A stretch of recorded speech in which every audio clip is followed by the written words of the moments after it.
Hi, guys. I think I'm live. I did an update earlier because information came out today saying that the courts are allowing Pennsylvania Senate to move forward with its investigation of the 2020 election and the 2021 primary. And as I noticed, I had lipstick on my teeth, which I really don't have anymore. Okay. And I hate that. So it's bad enough you have to look at my chubby beach ball face, but I figured let's get rid of the lipstick. And it was a little garbled because I was in my car. So I thought I'll redo it so I can delete the other one and we still get the information out. I've gotten tons of questions about today. I was aware that Jay Corman was on Bannon this morning touting what the courts ruled in favor of the Senate, trying to, of course, make himself and his governor race look amazing. However, my take is it's not necessarily a bad thing. People wondering what is my opinion on what's going on in that whole process. And is it a good thing is the first question that I got bombarded with today. And the answer is maybe. The reason the answer is maybe is because, in my view, the best thing that can come from the Senate's investigation that the court has allowed to move forward is getting our voter rolls cleaned up. Because all they have subpoenaed is voter roll information from the State Department.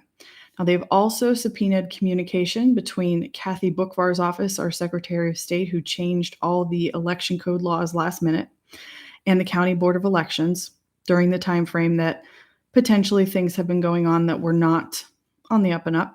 So depending on what comes of that, hopefully somebody could be held accountable for those things also. But our voter rolls are a mess. They're inflated. Third-party organizations have had access to them for a long time. They're all liberal organizations. I just did an interview on OAN about this. I probably should do a video and detail them out because it's kind of astonishing how many of them had access to our voter rolls. Because of that, we have dead people voting, people that are underage voting, illegal aliens voting, and the biggest bulk from what I've seen is people that no longer live in Pennsylvania who are still on the voter rolls, that it would be pretty easy to stuff a ballot for them, assign them a vote, and next to impossible to catch unless you knock on the door, which we've done that too. So this investigation that the court ruled the Senate can move forward with could potentially show that and allow us to clean up the voter rolls, and that's a win because that's something we absolutely have to do moving forward in order to secure our elections and we not have another 2020 again. So that's why it's partially a win. What it is not is this bombshell, yay, we're finally going to get a forensic audit, Maricopa County and Arizona style, time to celebrate, we're finally going to get the truth and get to the bottom of things. Unfortunately, I don't see that coming from this. So that's why when people ask me, is it a good thing? Partially, but it's not something that's going to put who I believe is the rightful winner back in the White House. It's not going to overturn the election. And I don't quite honestly know how much fraud it's going to uncover because they did not subpoena ballots.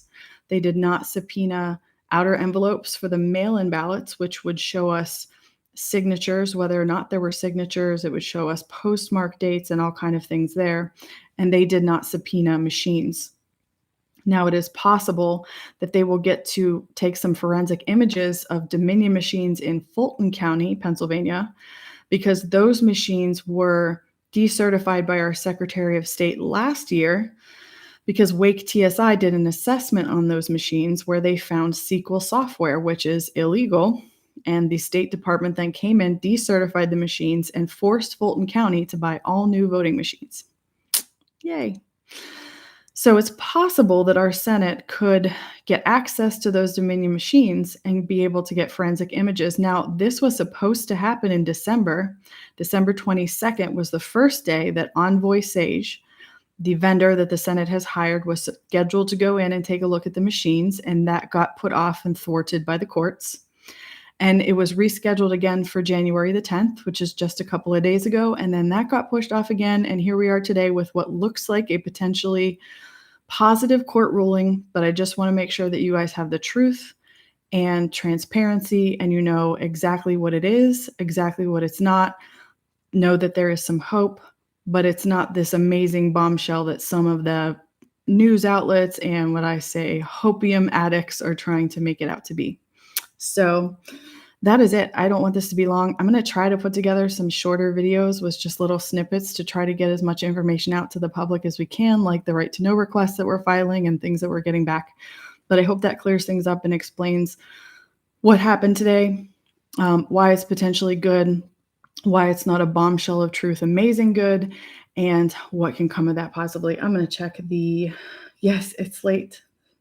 It is crazy late, and I'm a late nighter, so I just decided to jump on here and do this.